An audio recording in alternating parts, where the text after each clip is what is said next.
여러분, 우리가 우주에 대해 철석같이 믿어왔던 이야기 있잖아요. 빅뱅 이론 같은 거요. 그게 지금 뿌리부터 흔들리고 있다면 어떠실 것 같으세요? 네, 우리가 교과서에서 배운 그 우주의 역사가 사실은 거짓일지도 모른다. 바로 이 충격적인 질문에서 오늘 이야기 시작해 보겠습니다. 정말 말도 안 되는 소리처럼 들리죠? 하지만 이게 지금 세계 최고 석학들 사이에서 아주 심각하게 나오는 이야기입니다. 우리가 굳게 믿어온 우주의 진실이 도대체 왜 또 어떻게 흔들리고 있는 건지 지금부터 제대로 한번 파헤쳐 보겠습니다. 자, 이 엄청난 위기를 제대로 이해하려면요. 먼저 지금까지 우주론의 왕좌를 굳건히 지켜왔던 이론부터 알아봐야겠죠. 바로 빅뱅 이론입니다. 전문가들은 좀 더 있어 보이게 람다 CDM 모델이라고 부르는데요. 여기서 람다는 암극 에너지를, CDM은 차가운 암흑물질을 뜻하는데 이건 잠시 후에 다시 자세히 설명해 드릴게요. 네, 맞습니다. 지난 수십 년 동안 우주론의 핵심은 바로 이 한 문장이었어요. 이 세상의 모든 것, 그러니까 시간, 공간, 물질, 전부 다 상상도 못할 만큼 뜨겁고 작은 한 점에서 뻥 하고 시작해서 무려 13억 8천 년 동안 팽창해 왔다는 거죠. 정말 어마어마한 아이디어인데 이게 바로 과학계의 정설이었습니다. 아니, 근데 우주가 팽창하는 걸 눈으로 본 사람도 없는데 과학자들은 이걸 어떻게 그렇게 확신했을까요? 그 비밀이 바로 빛의 색깔에 숨어 있었습니다. 적색 편의라는 현상인데요. 쉽게 말해서 아주 멀리 있는 은하에서 오는 빛일수록 우리 눈에는 더 붉게 보인다는 거예요. 이게 바로 그 은하가 우리한테서 맹렬한 속도로 멀어지고 있다는, 다시 말해 우주가 팽창하고 있다는 빼도 박도 못할 증거가 된 겁니다. 이거 사실 우리한테 되게 익숙한 경험이랑 똑같아요. 앰뷸런스가 생 하고 지나갈 때 소리가 멀어지면서 웅 하고 낮아지는 거 들어보셨죠? 바로 그 도플러 효과입니다. 빛도 마찬가지예요.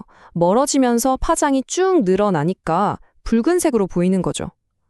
이 간단한 원리 하나로 우주 전체의 거대한 움직임을 읽어낸다니 진짜 생각할수록 소름 돋지 않나요? 물론 이 표준 모델이 하루아침에 뚝딱 나온 건 절대 아닙니다. 정말 오랜 시간에 걸쳐 쌓아 올린 탑 같은 거죠.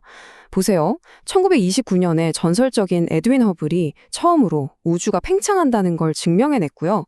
그리고 1965년에는 두 명의 과학자가 정말 우연히 빅뱅의 희미한 메아리라고 할 수 있는 우주 배경 복사를 발견합니다.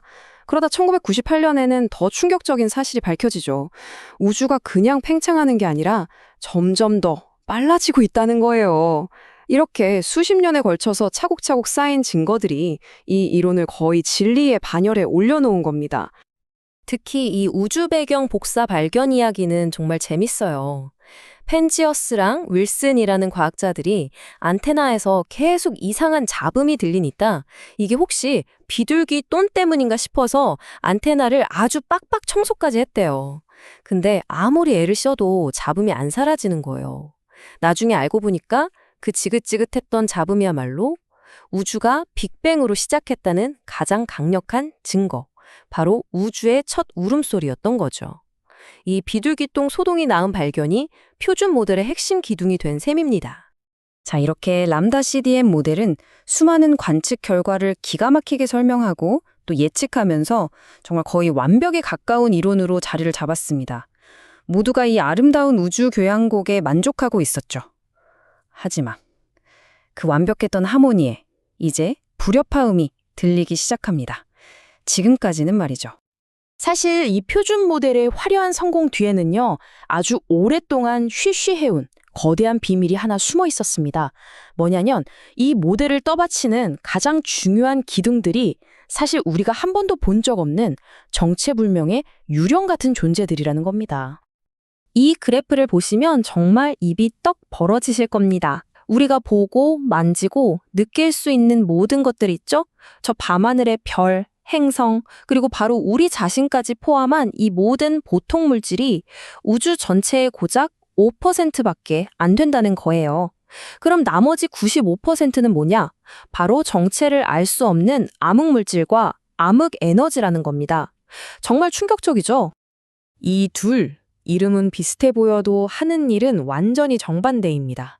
암흑물질은요, 눈에는 안 보이지만 강력한 중력으로 은하들이 뿔뿔이 흩어지지 않게 꽉 붙잡아주는 우주 접착제 역할을 해요. 반면에 암흑 에너지는 모든 걸 서로 밀어내는, 뭐랄까, 반중력 같은 힘이죠. 우주 팽창에 엑셀을 미친 듯이 밟고 있는 주범입니다. 하나는 당기고 하나는 미는 거죠. 자, 바로 여기가 이 모델의 아킬레스건입니다. 우리 우주를 설명하는 이론의 95%가 우리가 그 존재를 가정만 할 뿐 단 한 번도 실험실에서 직접 찾아낸 적 없는 미지의 존재들로 채워져 있다는 거죠. 이게 얼마나 이상한 상황이냐면요. 우리가 한 번도 본 적 없는 유령이 집을 떠받치고 있다고 믿는 거나 마찬가지예요. 그런데 진짜 위기는 지금부터입니다. 그냥, 모르는 게 많구나, 이 수준이 아니에요. 최근에 기술이 엄청나게 발전하면서 얻은 아주 정밀한 관측 데이터들이 기존 이론의 예측과 아예 정면으로 충돌하기 시작한 겁니다. 이론이 A라고 말하는데 현실은 B라고 소리치고 있는 거죠. 이게 그냥 몇몇 과학자들의 투덜거림 같은 게 절대 아닙니다. 최근 영국 왕립학회, 그러니까 세계 최고의 과학자들이 모이는 곳이죠. 거기서 표준 우주론 모델에 도전하다라는 아주 도발적인 주제로 컨퍼런스가 열렸어요.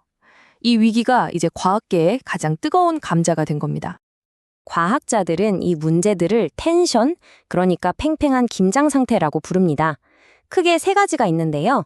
첫째, 허블 텐션. 이건 초기 우주의 모습을 보고 지금쯤 우주는 이 정도 속도로 팽창하고 있겠네 하고 예측한 값이랑 지금 망원경으로 직접 잰 팽창 속도가 서로 다른 거예요. 뭔가 계산이 안 맞는 거죠. 둘째, S8 텐션. 이건 우주가 우리가 생각했던 것보다 덜 울퉁불퉁하다는 문제입니다. 이론상으로는 물질이 더 덕지덕지 뭉쳐 있어야 하는데 실제로는 더 매끈하게 퍼져 있다는 거죠. 그리고 마지막으로 우주는 어느 방향에서 보나 다 비슷하다. 이 우주론의 가장 기본적인 가정마저 흔들리는 증거들이 속속 나오고 있습니다. 정말 총체적 난국이죠. 현재 과학계의 이 답답한 분위기를 옥스퍼드 대학의 한 교수가 아주 날카롭게 꼬집었습니다. 표준 우주론 모델에 대한 믿음은 이제 거의 종교처럼 취급되고 있다. 이론적 근거는 유효기간이 지난 것 같다. 와, 종교, 유효기간이 지났다는 표현까지 썼어요. 이건 단순한 비판을 넘어서 이제 새로운 패러다임이 필요하다는 거의 혁명의 선언문처럼 들립니다. 자, 그럼 기존에 완벽해 보였던 모델이 이렇게 무너지고 있다면 그 빈자리에는 과연 무엇이 들어서게 될까요? 어쩌면 우리는 지금 코페르니쿠스나 아인슈타인 시대에 버금가는 새로운 우주혁명의 바로 그 문턱에 서 있는지도 모릅니다. 낡은 지도가 지금 내가 있는 곳과 전혀 맞지 않는다면 당연히 새로운 지도를 펼쳐봐야겠죠. 과학자들은 과연 어떤 새로운 지도를 그리고 있을까요? 자, 지금부터는 조금 더 대담하고 여러분의 상상력을 마구 자극하는 영역으로 한번 들어가 보겠습니다. 해답을 찾기 위한 시도는 정말 여러 갈래로 뻗어나가고 있어요. 아인슈타인의 위대한 중력 이론을 살짝 수정해보자는 비교적 얌전한 시도도 있고요. 아니면 아예 판을 뒤엎어서 우리 우주가 사실 유일한 존재가 아닐지도 모른다는 다중우주론이나 심지어 이 모든 현실이 거대한 컴퓨터 게임 속일 수 있다는 시뮬레이션 가설까지 그야말로 상상력의 끝판왕 같은 아이디어들이 쏟아져 나오고 있습니다. 그중에서 가장 유명한 게 바로 다중우주 이론이죠. 물리학자 맥스 테그마크가 이걸 4단계로 아주 재밌게 설명했는데요. 레벨 1은 간단해요. 우리 우주가 그냥 무한히 넓어서 저 멀리 어딘가에 또 다른 나와 똑같은 사람이 살고 있을 수 있다는 거예요. 레벨 2는 아예 물리법칙 자체가 다른 완전히 별개의 우주, 거품들이 둥둥 떠다닌다는 거고요. 레벨 3는 양자역학에서 나오는 아이디어인데 우리가 하는 모든 선택의 순간마다 새로운 우주가 갈라져 나온다는 약간 소름 돋는 이야기입니다. 그리고 마지막 레벨 4는 상상할 수 있는 모든 수학적 구조가 그 자체로 하나의 우주라는 정말 머리가 띵해지는 궁극의 다중우주 개념입니다. 그리고 또 하나의 정말 대담한 가설은 우리가 사는 이 현실 자체가 누군가 만든 시뮬레이션일 수 있다는 겁니다. 이 비유를 한번 들어보세요. GTA라는 비디오 게임 아시죠? 이게 불과 25년 만에 2차원 그래픽에서 거의 현실과 구분 안 되는 세계를 만들어냈어요. 자, 그렇다면 우리 인류보다 수억, 아니 수십억 년은 앞선 초고등 문명이 있다면 그들은 과연 뭘 만들어낼 수 있을까요? 어쩌면 우리처럼 생각하고 느끼는 존재들이 살아가는 우주 전체를 시뮬레이션 하는 것도 가능하지 않을까요? 바로 이 질문이 시뮬레이션 가설의 심장을 찌르는 부분입니다.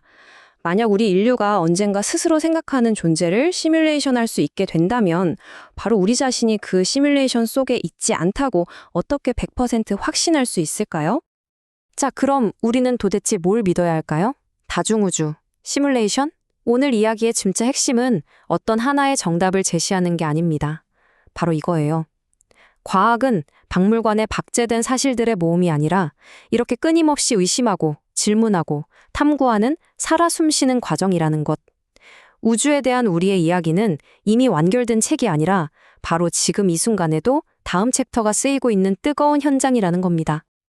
우리가 교과서에서 배웠던 우주의 이야기는 이제 한 챕터를 마무리하고 새로운 페이지를 막 펼치려 하고 있습니다. 그 새하얀 페이지에 과연 어떤 놀랍고 경이로운 진실이 적히게 될까요? 그 답은 아직 아무도 모르죠. 하지만 바로 그 답을 찾아가는 여정에 우리 모두가 함께 있다는 사실이야말로 이 시대를 살아가는 우리가 누릴 수 있는 가장 큰 지적 희열이 아닐까 생각합니다.